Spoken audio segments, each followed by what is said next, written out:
Okay, we are here with the Dean of Modern Ventriloquism, aptly named, the one and only James Edward Nelson, also known as Jimmy Nelson. Yay! And his sidekick, the ever-present and ever youthful Farfel the dog. Yeah, well, I get covered once a year. You look wonderful. Thank you.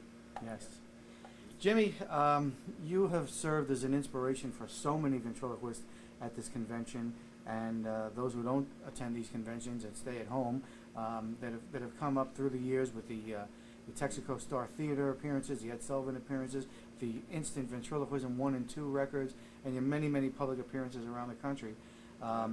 Let's get back to the very roots of your involvement in ventriloquism. Uh-oh. Yeah. You're right, Farfel. Here it comes. All the dirt. Yeah. How did you first get interested in ventriloquism, and at what age roughly was that? Well, like so many young people, I was 10 years old when I got interested in ventriloquism.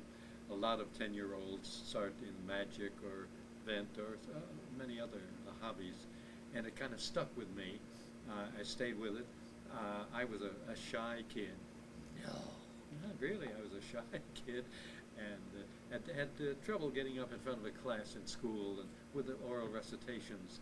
And my aunt gave me a little figure, kind of like the Danny O'Day toy dolls that they sell today, named Dummy Dan, from a department store. And I fooled around with it and didn't know what to do with it. And I brought it to school, show and tell. Was that what it was? Yeah, show and tell. Yeah. Did you show or tell? I did both. I did both. I showed up with the dummy, and the teacher was very astute. This is in the 4th grade. And she said, why don't you get up in front of the class and we'll give you a little spelling, I think it was, some recitation. And I was at ease as long as I had this little dummy with me. Yeah. Will you call that your alter ego? I don't know what that means, but it was something like that. So that really how I got started. A lot of school assemblies and things of that sort. And it kind of one thing led to another. That's the way a lot of people. Now, how did you first hear about this gentleman in Chicago named Frank Marshall, who made these wonderful dummies? Yeah, well, I read about him. We used to get ventriloquist magazines. The IBV, International Brotherhood of Ventriloquists, put out a bulletin. I believe W.S. Berger, I think that was his publication. Right, yes. And there were articles about Frank Marshall. And of course, I was looking for a professional figure. Now, this little department store dummy wasn't going to make it anymore. Right. But I figured he would be way out of my price range. But I contacted him anyway. My father helped me with that. And you were living in Chicago at the time? Oh, yeah, I was living in Chicago, which is why it made it practical to go and see Frank Marshall. Mm-hmm. We did. My dad and I made an appointment. How old were you then, do you remember? I must have been maybe 13, 14 tops, 13, 14. I had been doing quite a few shows. Now, had you used that falsetto voice with your dummy Dan as well? Always. Always? Yeah. Okay. And the reason for that, tell him, the reason for that, don't lie, I won't lie, the reason for that is my voice as a young boy was very high. And so I really didn't have that much change. As a matter of fact, I have an old recording, one of those things you make in the booth, yeah. Of doing the voices, and it sounds like the same voice. I sounded like this, and Daddy sounded like that. And your voice hadn't really changed much. The voice hadn't changed yet. Wow. So when my voice changed, I was able to keep the falsetto for Danny, and that's truly the way I got his voice. So now you contacted Frank, you called him? Yeah, we called him, made an appointment, my dad and I. Now where was he, on Loomis or Clark? He was on Loomis, and at his home, right, on the south side, and we lived on the north side of Chicago, so we took the streetcar, the trolley, and I think he transferred and took a bus to get to his house, which we did. And he took a liking to this kid who, he made me perform a little bit. Did he? Yeah. He wanted to see about the living. I wanted to make sure I was serious about it. Right. Now your dad, your dad and your mom were pretty sure at this point that this is what you liked. Well, they liked it. I didn't think that they thought it would become anything more right, than the hobby that right, it was. But they did back you on the hobby. They did. They said, this is our son wants to do this. And yeah.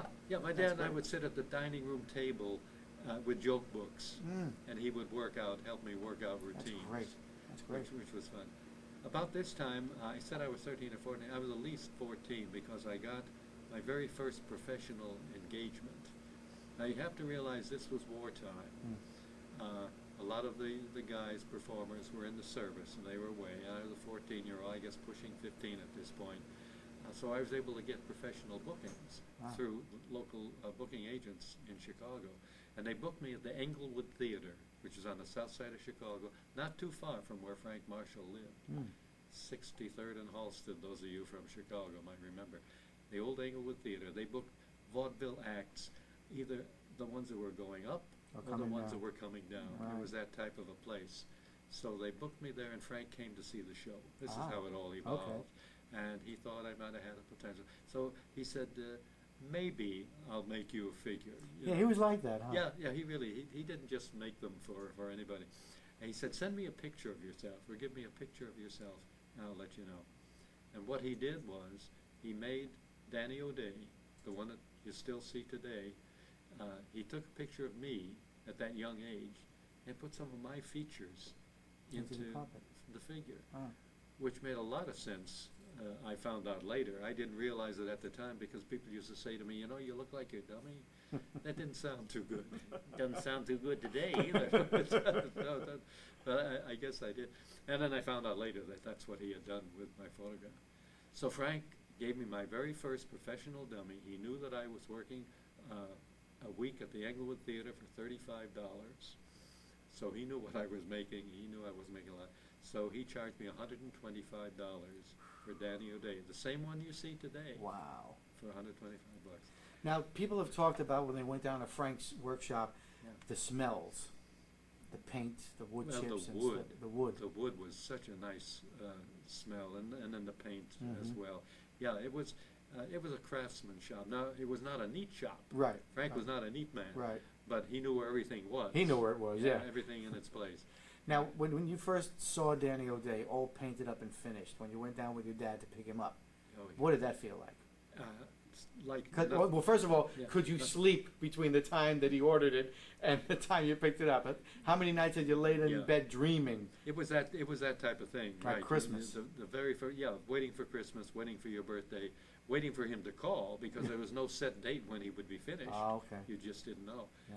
I don't recall how long it took, but I'll bet it took a month or more before he. Which is finally amazing called. by today's standards. By today, well, lucky. Let's not go into that. We'll get sued, or something like that. But I guess it would have been about a month, and the phone rang, the telephone call came, and well, I just couldn't wait to get over there. Yeah, and he had it in a suit. The suit came with it, and the wig. It was all finished, perfection. Now, in those days, you painted a ventriloquial figure for stage lights. Like he had seen me on stage at the Englewood Theater, spotlights, reds and blues. Right. So everybody wore grease paint. Right. You know, not just pancake makeup, but the old days grease paint with powder over it, and that's how you performed. So Danny O'Day originally was very orangey in color, very, very heavily made, and so that on stage under the lights he looked good. He looked great. Yeah. Then as time went by, television. We lightened him up for the television cameras, and then later even lightened him up more since I was working a lot of places where you did not have lighting. You would be shopping centers, outdoors, things of that sort. Yeah. So Danny had to be more natural. More natural, looking, sure, because that garish orange would look weird in daylight. Not at all. No. Yeah. So that's the way he looks today. Oh, and it's beautiful. Ray does a wonderful job. Yeah, yes he does. Well, he's kept the Marshall look. Although actually, no, Ray Gwill we're talking about did lighten him up himself a little bit for me when we realized that we were doing a lot of shows where there'd be no just natural lighting. Natural daylight, So okay, so now you've got this brand new figure. You're a young kid. You're a professional at this point. You're getting paid. You're doing performances. So that's right. Okay. Yeah. How did it evolve? How did the bookings evolve into television? Which was a fairly new medium at that point. Very new medium.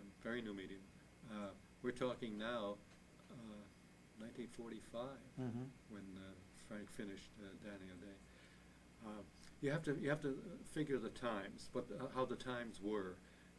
There were nightclubs, there were theaters, there were amateur shows. Every neighborhood theater would have an amateur night. So churches would have socials. There were all kinds of places to work if you didn't charge too much. Right, right. So, and there were agents. Then downtown in the Loop in Chicago, you had 203 North Wabash. People from Chicago will remember that. That's where most of the agents were. And that one Just building? like the Brill Building in New York, where yeah. all the musicians Right. were. So 203 North Wabash, all the agents. So you'd go in there and you'd leave your picture, and then once or twice an agent would call, one would call, he'd tell another, they worked together. Mm-hmm. And so they'd get their 10% of whatever it happened to be. Right. I can remember working a local theater one night for $2.50. He got his 25 cents, and he took it. And he took Sure, it. they worked for that. That was kind of that was money. lunch. That was lunch at least. Blue at plate least in special. those days. Yeah. Sure. Yeah. So now you're doing clubs, you're doing theaters and stuff, and how did the Sullivan people discover this young talent? Because on the first Sullivan appearance, Ed is raving about the technique, the voices, the lips don't move. How did he find this little kid from Chicago, this teenager? Yeah, I'd like to know myself. Well, I'll tell you. Yeah. Is it a long story and a dirty one? No, that's Edgar Bergen's line.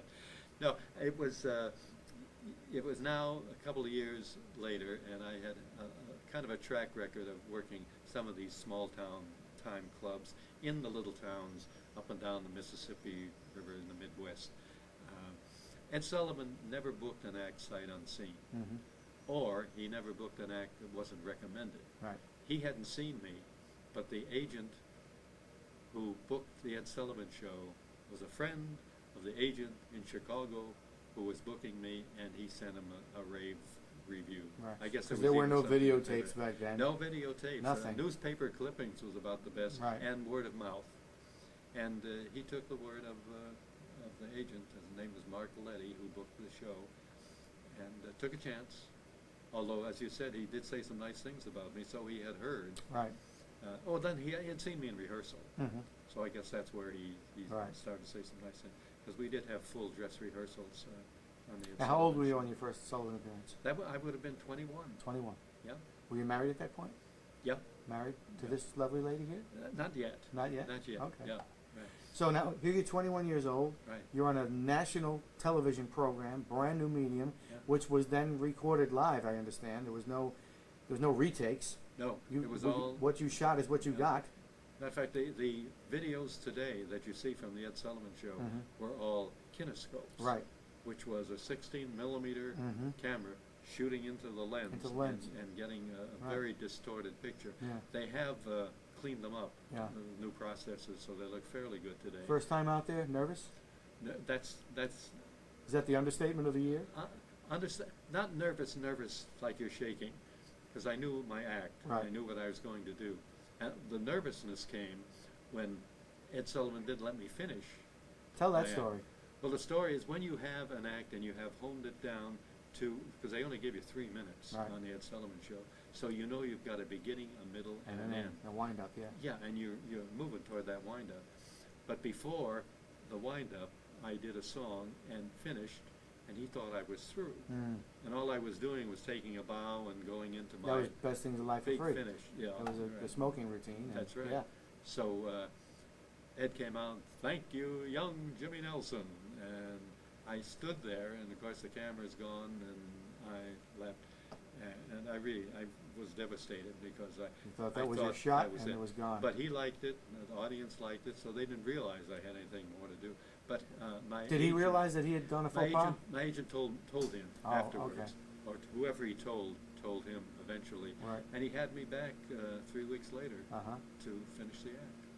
Yeah, because Which I've was seen very that fun. kinescope. It said we had a young gentleman, young Jimmy Nelson from Chicago. Yeah.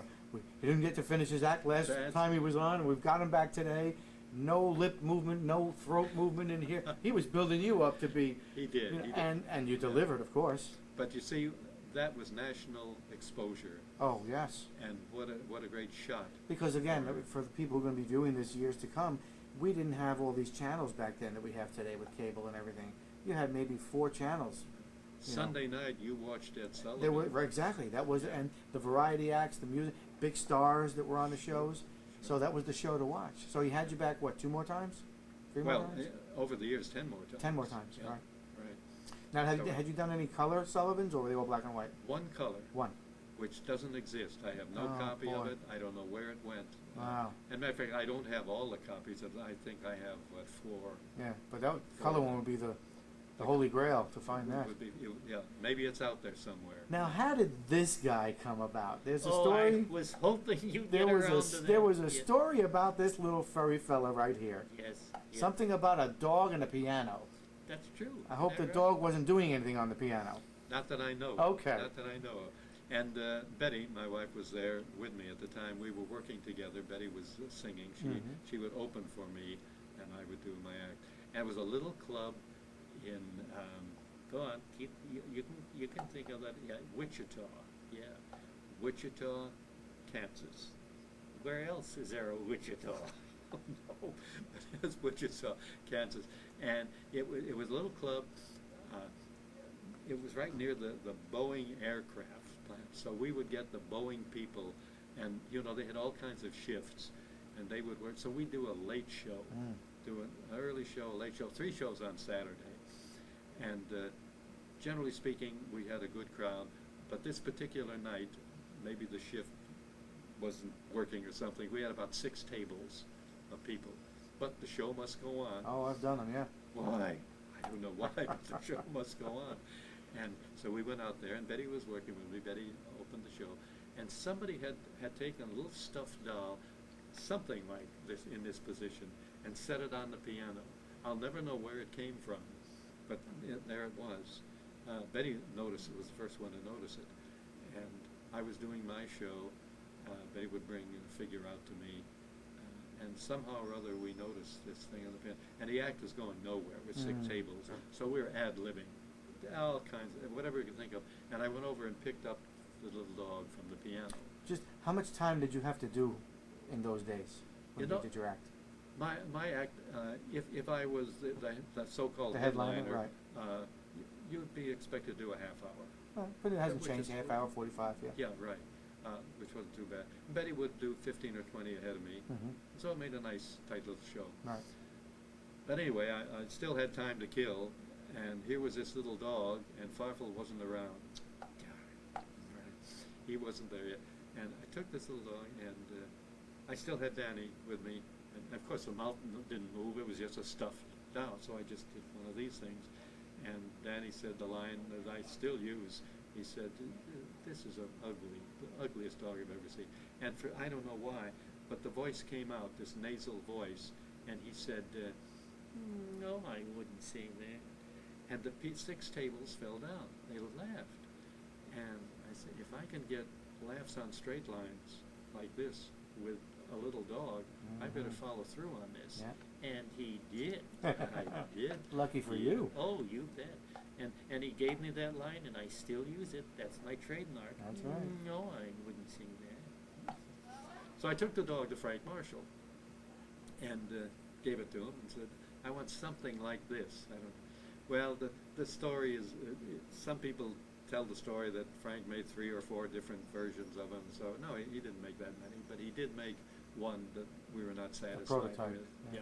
So he made it again until the nose wasn't right, so he fixed that, and this is what he came up with. This was Farfel, and this is the original Farfel right here that you're seeing, that Frank Marshall made. Now the mechanism that works Farfel without taking the head off is the most unique thing I've ever seen. Well, you've seen the inside. Yes, Farfel. I've yes, shown it, but yeah. if you want to take them off later to show the Well, camera. it doesn't come off. Okay, okay. Not like you. Oh, You yeah, can not lift the old- head right. out, but I'll explain. Yeah, could you very please, briefly. because most of Yeah. us, most ventriloquists are familiar with a head stick. This Yeah. is a completely different thing. They think he's worked like this, like a Muppet, No. but he's not at all. No, it's basically the same thing as the stick, except this stick breaks in 2, so you've got this kind of a movement. Like a hinge So kind of instead thing. of just turning them this way, you're turning them this way and this way. So this way, pull down, it goes up, let go, and it comes down. And this was all Frank's and that's all conception? Frank designed this. He Genius. had never made anything like that before. Right. So this is what he came up with. So it was an experience, a learning experience for him as well as for me. Right. Yeah.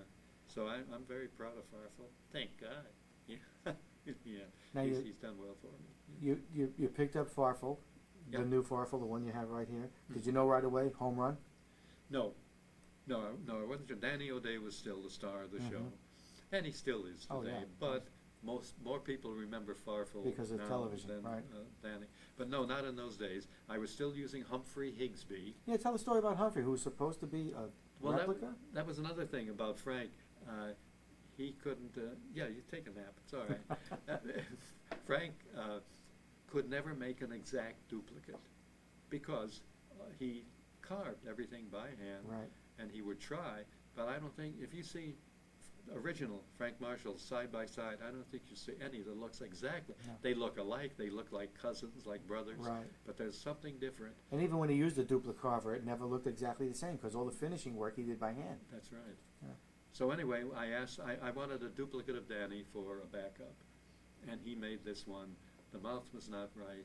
It didn't. To me, it was not Danny. Mm-hmm. But I paid for it. But at this time, he was charging me a lot more than $125 because I was making some money I could afford to pay. And that was great about Frank. He would do that, not just for me, with other young people or people who were starting out. Give them a break. But then when he knew you could afford it, and you paid, and you didn't mind. Right. So we took this head that didn't, to me, look like Danny O'Day, and I had been doing this voice for Humphrey. What was the actor's name that sounded The like actor's name was Richard Hayden. I just saw him in that movie with Barbara Stanwyck, Oh, yes. Ball of Fire. Yeah, that's right. Yeah, He was yeah. in that. I was Yeah. telling my wife, I said, that's where Humphrey's voice came Yeah. from, that actor. That inspired the Right. voice. I gave it a little more English Right. accent, but yes, he was yes, and he said, "I beg your pardon," and he gets the joke a little later, and he goes, "Oh." So I already had the character, but I didn't have a figure for it. Mhm. So I took this Danny O'Day head. We put thick eyebrows on him, Right. pair of glasses, and put him in a beret, a sweater, an ascot, and +4s, the Mhm. knickers. Yeah. And a real square Yeah. outfit. And that worked with Danny. He would never be the star of the show, but between Danny and Humphrey, He was the foil. he was a good foil Yeah. for him. So Farfel became just an encore bit. I do my act with Danny and Farfel, finish with a thing called Rag Mop, Mhm. which I always did with Danny and Humphrey Right. at that time. And that was usually the end of the act. But I would come out again with Farfel and Danny and do a little shtick. Mhm. And that piece got bigger and bigger, and Farfel became more important.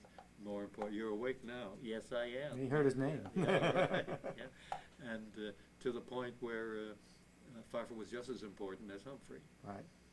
And Now- we wound up closing with Danny and Farfel rather than Danny and Humphrey. Right.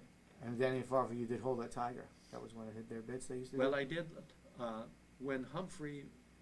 when it became impractical to have 3 characters. Yeah, with not enough arms. The traveling and not enough arms, we retired Humphrey Right. for a bit. We bring him out once in a while, but he's basically retired. And the routines that Danny and Humphrey did, we switched for Danny and Farfel. Mhm. So we started out doing the Hold That Tiger, Right. Saints Go Marching In Right. duet with Humphrey, but we switched it over to I did it better anyway. Yeah, I'm a better singer. Listen, oh, that's beautiful. What That's note was fine. that? That was an L.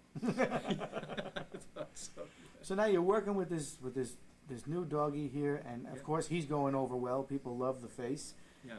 Now all of a sudden, Milton Berle, Texaco Star Theater. Oh, yeah. How'd that come about? Because I've seen kinescopes of that young, skinny little fellow there. You and Danny had about the same waist size. Yeah, well, we did. Yeah. When was that? I don't remember. Well, you wouldn't remember that far back. Actually, we did use Farfel on the Texaco show, Mhm. but not prominently. That was during the transition Right. period when Humphrey was still very Mhm. important. So if you see any of those old kidneys, Humphrey is more prominent than Farfel. Right. But I remember a certain dog coming out at a certain point in the show, plugging a chocolate product, a powdered drink mix with what did it have in it? Vitamins or what? Chocolate. Yeah, it had vitamins and what else did it have? Iron? Vitamins, mineral, and iron. Iron, that's what it was, iron. How'd the Nestle's thing come about? Well, that was after the Texaco. Okay. The Texaco thing was, I was in the right place at the right time for that. That was the Dorsey show. Is that when that all started with the Nestle? Because I remember you plugged Nestle in did, yeah. Nestle with the Dorseys. This is after Texaco. Right. Texaco was 52 and 53. Right. But by that time, you've been seen by 40 million people every week. You're established, so yeah. Your agent didn't have too much trouble getting your job. Right. But he wasn't too thrilled. I had a personal manager now out of Chicago. Mhm. Not too thrilled about doing commercials. Mm.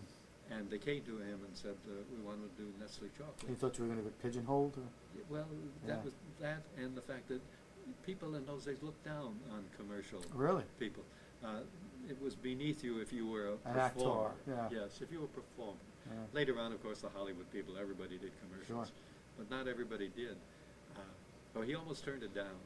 He almost turned it down. They actually had a call back. Mm. He said, no, he doesn't do that. But anyway, I still had to audition. Yeah, tell us about the That's magic moment. The magic, which is a very, very true story. We auditioned for the Nestle. They already had asked and wanted me, but they still weren't sure what they were going to do with me. So we went into the McCann Erickson advertising agency, all these stone-faced people sitting around, and they handed me this sheet of music and said, this is the song. And he said, Roy Rogers and Dale Evans had sung it a couple of times, but how would you do it? So I had Danny here and I had Farfel here, and I said, well, in my mind I'm saying, Danny, sing the Nestle and you do the chocolate. Well, let's try it. And first time out, Danny sings, N-E-S-T-L-E-S, Nestle makes the very best. And Farfel's supposed to say, chocolate. Nice and smooth, Just nice like and that, quiet. smooth, just like chocolate. I was nervous. My hand inside was sweating. My finger on the trigger was wet. And instead of doing chocolate, it came out chocolate. My finger slipped off the control. And, well, I said, let me do that again. And they said, no, don't do it again. Do it just like that. They liked it. They laughed. They thought it was funny. I didn't think it was funny. You thought that you made the ultimate I thought mistake with the clicking of the mouth, which is not supposed You're to be. not supposed to do that. Right. I thought they'd say, this guy doesn't know how to do Be a ventriloquist, or exactly. Right. Thank you. Yeah, right, thank you. Next. They But liked they it. wanted to click. They wanted to click, and they insisted on it. And we did it for 10 years after that. Plugging Nestle's quick. Now Nestle's Quick. you did a lot of commercials on location with Yes, we Danny and did. Farfel. We did new commercials several times a year Mhm. for 10 years. I've lost track of the exact number, but there must have been 100, 150 Wow. that we did.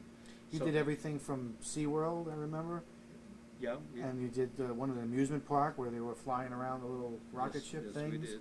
And of course, a lot of things in the studio. They built sets for me. Yeah, they built actually a rocket ship set They for you built guys. a rocket ship, and that was a two-set thing. It was the rocket ship plus the hole in The the hole in the ground ground. where the rocket was supposed to have gone in reverse. I remember one commercial you guys did where actually it was a couple that you did inside the jet fighter. Oh yeah. And Yeah. at one point you're working Danny, and somebody off camera was evidently working Farfel because he Yes. was in a different part of the shot. And I looked at the commercial and I see Danny talking about chocolate milk and Farfel, you're doing the voice, but the jaw's not moving, and you for just a second glanced over at whoever was supposed to be working Farfel because he was in vitamin D3 and iron, and nothing's happening with the jaw. And I told Stacey, I said, watch Jimmy's face. It's like he just looked over for a second, like, why are you not moving? And it was just that quick it happened. Yeah. But I evidently you had other puppeteers working Farfel. Yes. I had another ventriloquist. His name was Ray Austin, Mhm. and Ray was an established ventriloquist.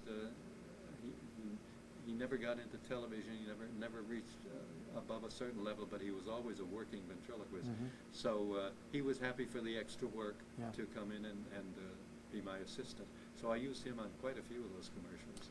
They did And some, that way we could do things. Oh, They yeah, could separate me exactly. from the figures. they had some blue screen stuff with the two of We them did a little bit. flying. Blue screen was very new then, Mhm. brand new, and they had a few problems with blue screen in those days. Did they? Everything was black and white, Right. and if you were in front of the blue screen and you opened your mouth real wide, you had a hole in your head. Because You of could the- see right through to what was going on in the blue screen. They fixed it, but that was that Now was this the poor problem. dog has been through the Yeah. mill. He has done all kinds of stunt work. Oh, Not I this have. particular dog, That's right. but we had a duplicate made. I had a stand-in. A stunt Farfel. A stunt Farfel. I really did, and he was very good. Yeah. I didn't have a stunt. I didn't have a stand-in. Danny didn't have a stand-in. But I had a stand-in. Well, you did. What did you do? You were doing sledding down a hill. Do you know they once shot me out of the cannon? Shot out of a They cannon. did, yeah. And yeah, the ski Mhm. thing down the ski, yeah, and several other things. And that- those ears just flapping in the breeze out there. And of course, we had them swinging on wires. Yeah. And I didn't want that to happen to poor Farfel here. Thank And you. I remember Danny. They flew Danny out of an ejector seat of a plane. Yeah, well, The yeah. jet plane. We did a few things with Danny. It wasn't too difficult. We did a rodeo sequence. Boy, oh yeah, I saw that with Danny. Tell me that wasn't the real Danny, please. No. Okay. By that time, I had rubber faces made. Right. Of both Dan. I had one of Humphrey, and we did a bit on the Texaco show where Humphrey falls down behind the table that I'm working on, and this little midget comes running out with the Dressed as Humphrey the Humphrey face on, mask? doing a bit and running off stage. So we did a few things. So we took the Danny rubber mask and stuffed a dummy and put him on an actual Horse. bucking bronco, and they actually shot him, and of course he threw the dummy off, and Yeah.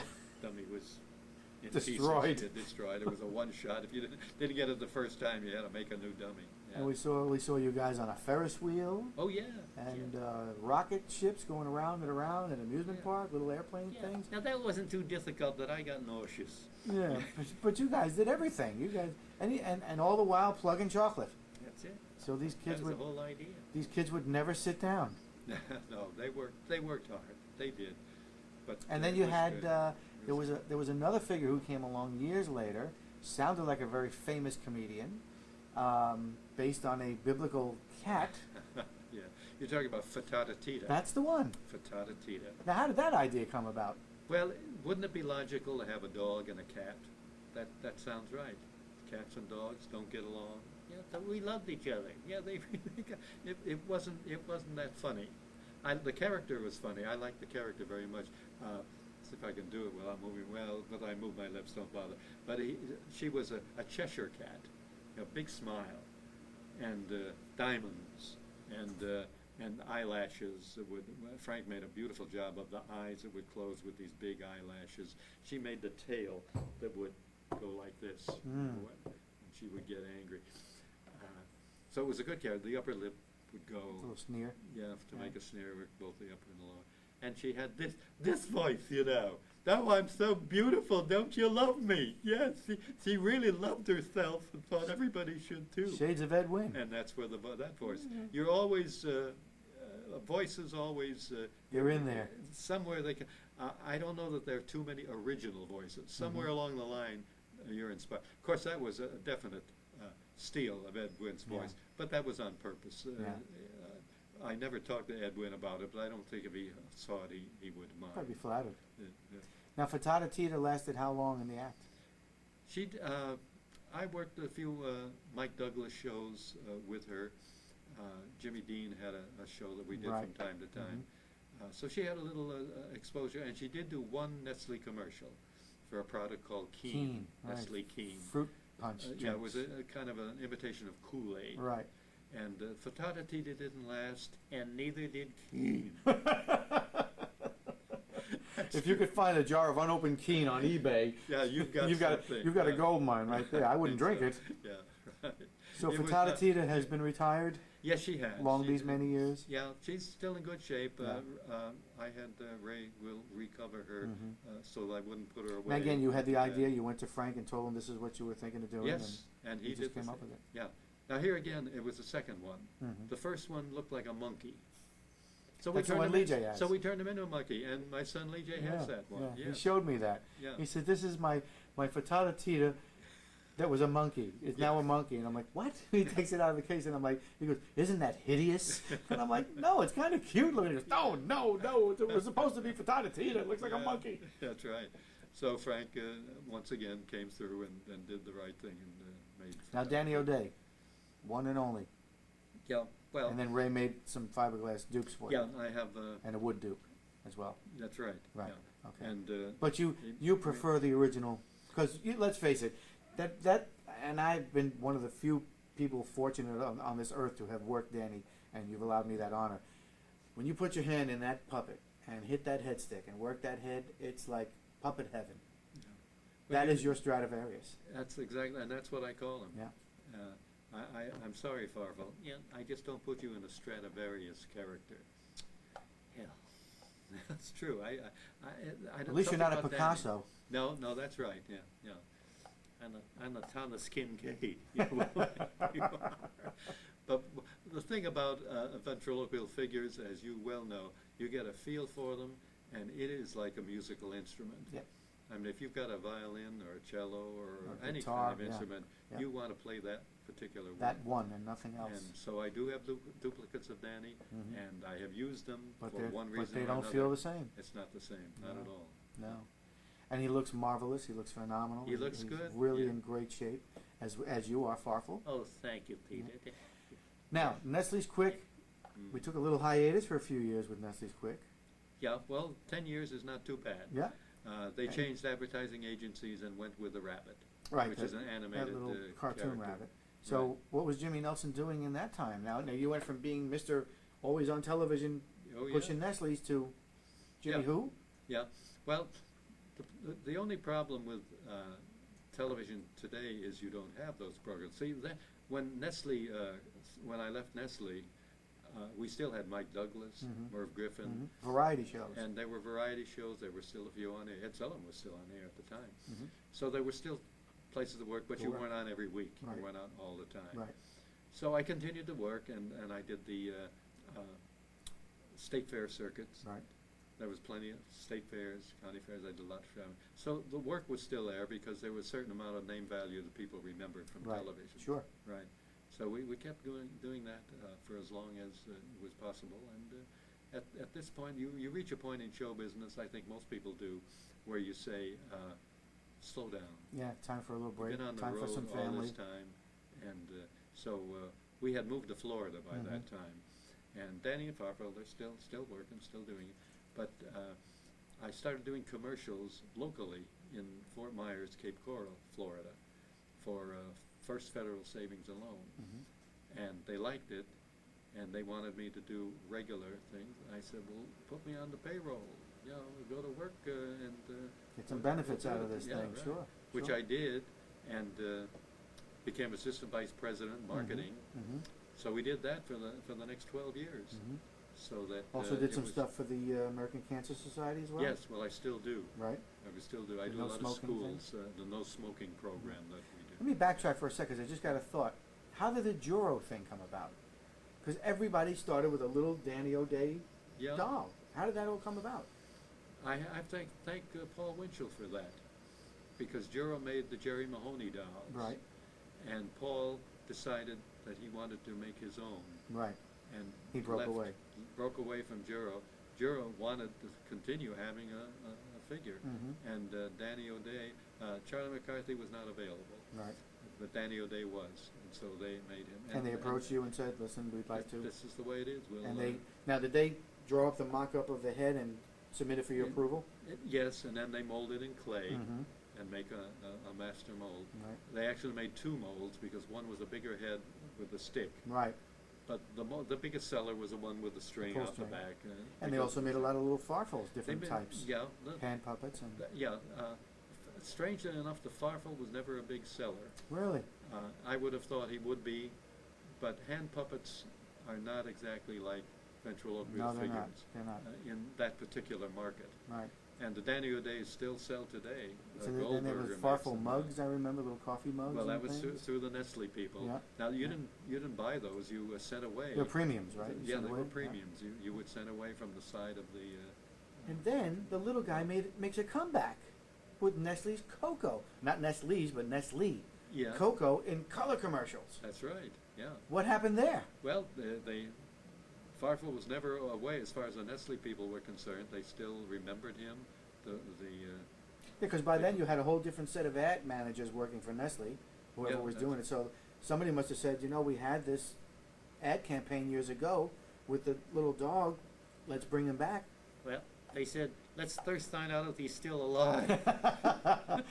Jimmy or the dog? Jimmy. Jimmy. They knew they could find me. And they So- found out I was still around. Yeah, and that was in '90. Right. And they brought Farfel back, and he did. Actually, we went to England, went to London to do the commercial.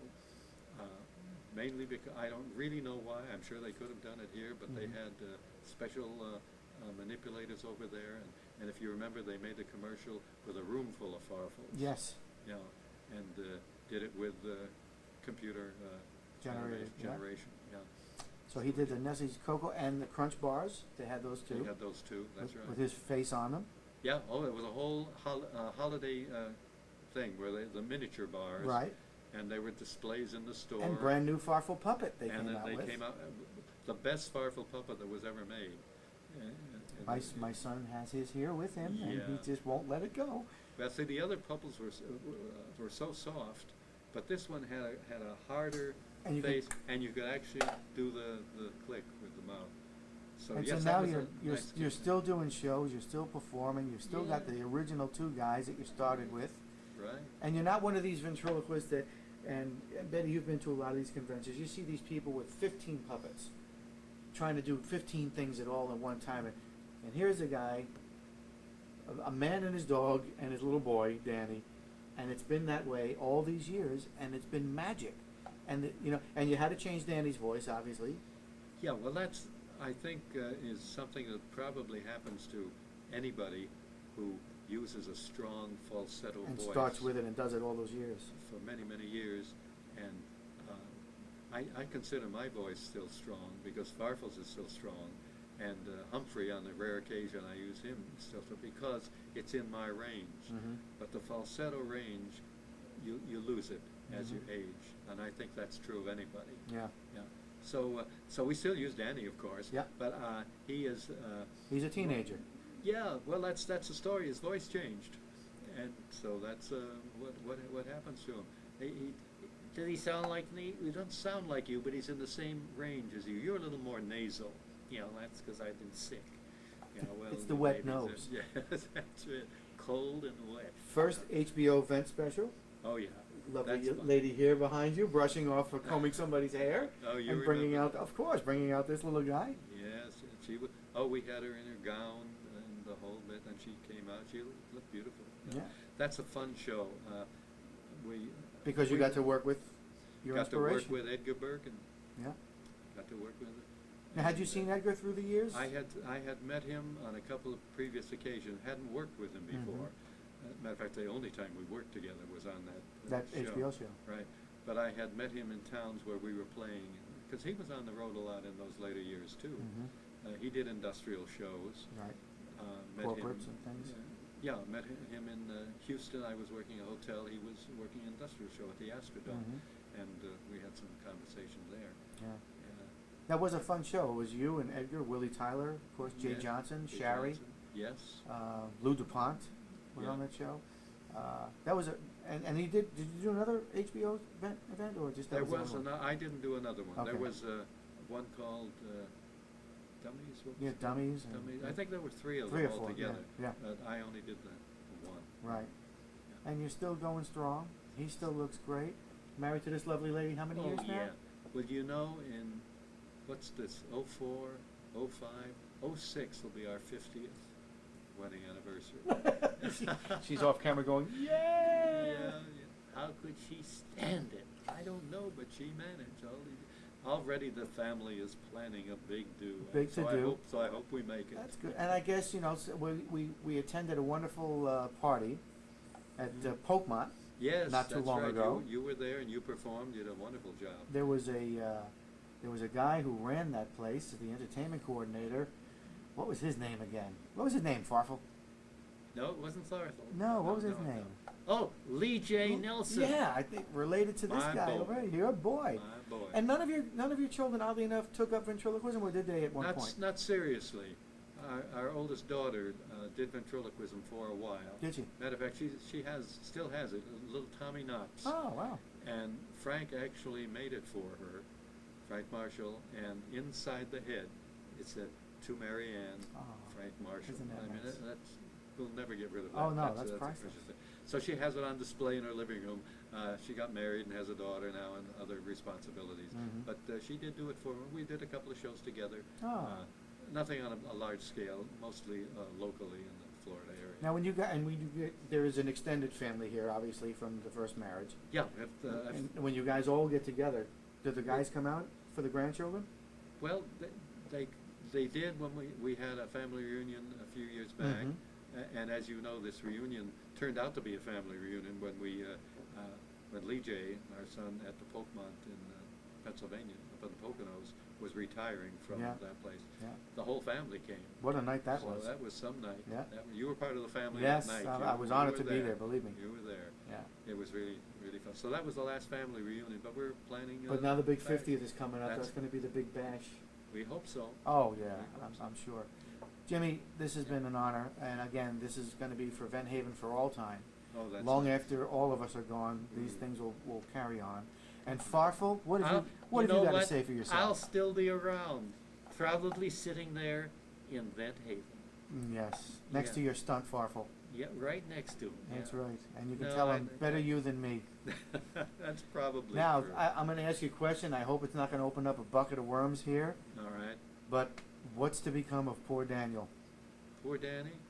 when Well- when you dance off this mortal coil? Yeah. I know. If you want to keep it a secret, that's fine. No secret at all. We've already talked about Danny and Farfel and Humphrey, Mhm. perhaps Fatata Tita. Yeah, they would like to reside where? At the Vent Haven Museum. Really? Well, wouldn't it be nice? Oh, All my friends are there. I don't know how your kids will Yeah. feel about that, but it would be Yeah. nice. Well, the kids will have something to say about it, of course. Yeah. Uh, yeah. But we'll. Whatever your wishes are, I'm sure they'll abide by it. That wouldn't it be nice? Yeah. Yes, be nice. Well, Because we love the Vent Haven. We And- love it.